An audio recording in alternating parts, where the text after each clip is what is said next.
So before COVID, many years back, I met Bansi and her husband, and they were offering Om chanting. And so before that, I was a YouTube person who goes on YouTube to meditate. You hear about chanting, and you of course, you just meditate not knowing exactly what you're doing. And then they talked about, we come and do an Om chanting circle. And I asked, what's that? They said, we come together in a circle and we chant Om for, maybe 40 minutes. And so we did that. And the first time was quite amazing and kept going back. Then there's this one time they talked about a Swami, Parantapa.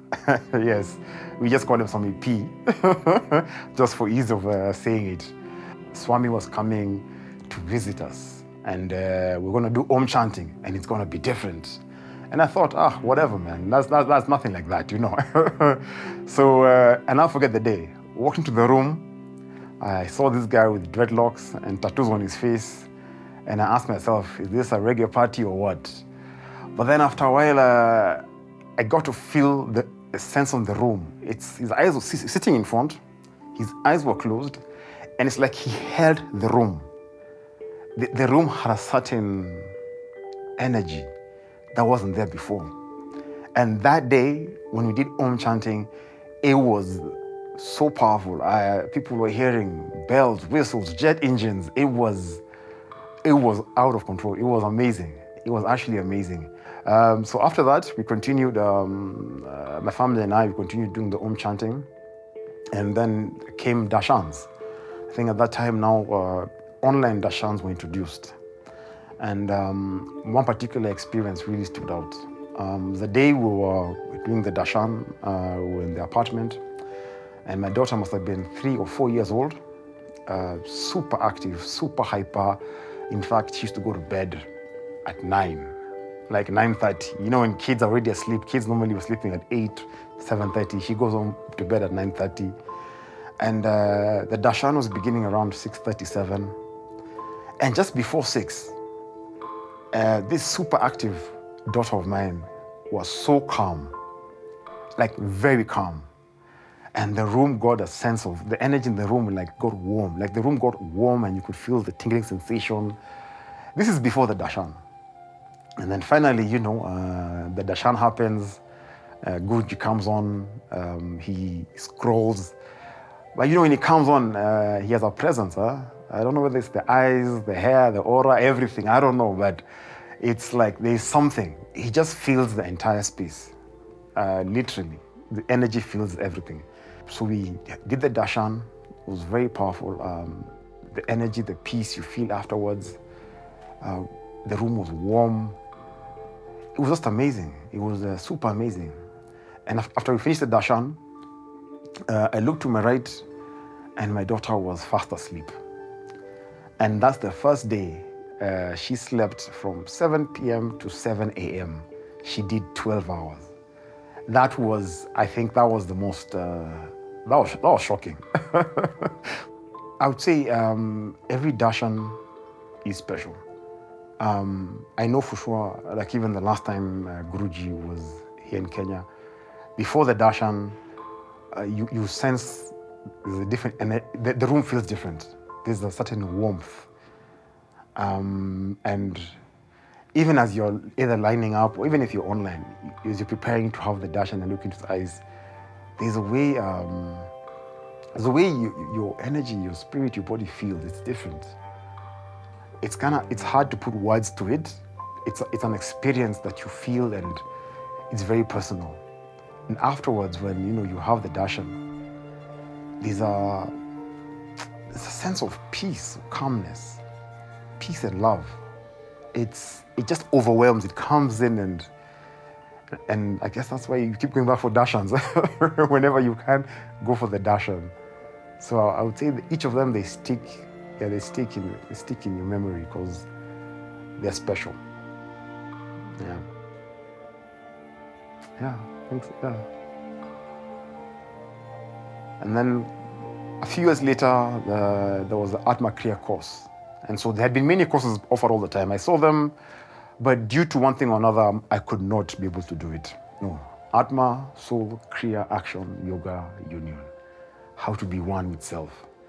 And it's a 2-day course, sometimes spread over a week or so. And I did that course, and it was very, very empowering. You're taught the tools, how to connect with God, how to connect with your soul, how to connect with Krishna. And I mean, it cuts across. If you believe in Krishna, if you believe in Jesus, it's the exact same thing.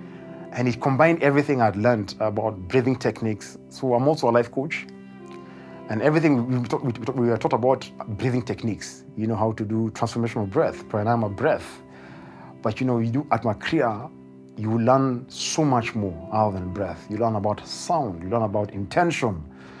And it was an amazing course. And one key thing stood out. So I was told that it's important that you become a vegetarian. And I asked why. And I was told that, for you to be able to have a deeper experience, it's important to eat also the right kind of foods that have the right kind of energy and vibration. All right, so me being me, I said, I will try. Why not? So I said I'll become a vegetarian for 2 weeks, 3 weeks. And so, of course, it was kind of hard. But again, something stood out. After 2 weeks, when I was doing my Kriya and my meditation, it was very, very deep. Deeper than it had ever been before. Like I could truly hear myself. I could hear my intuition talking to me. I could hear things. I could see things so clearly.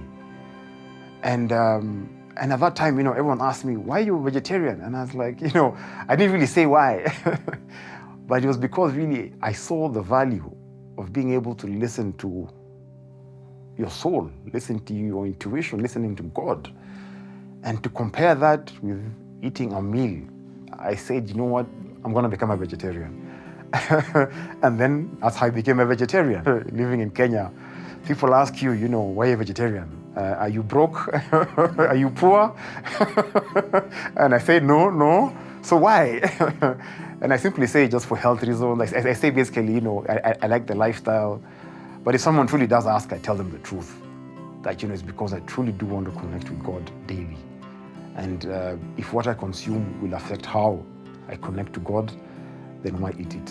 I would rather not. And about 2 years in, becoming a vegetarian, I still do my Atma Kriya daily when I can. If I can't do it on the move, you learn the power of chanting and what to do on the move. And I guess always keeping God first. You learn about Kriya Yoga and how to meditate.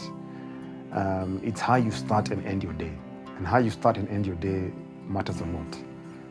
And every day, before I leave the house, before anything important, I do meditate and I do chant and I do pray.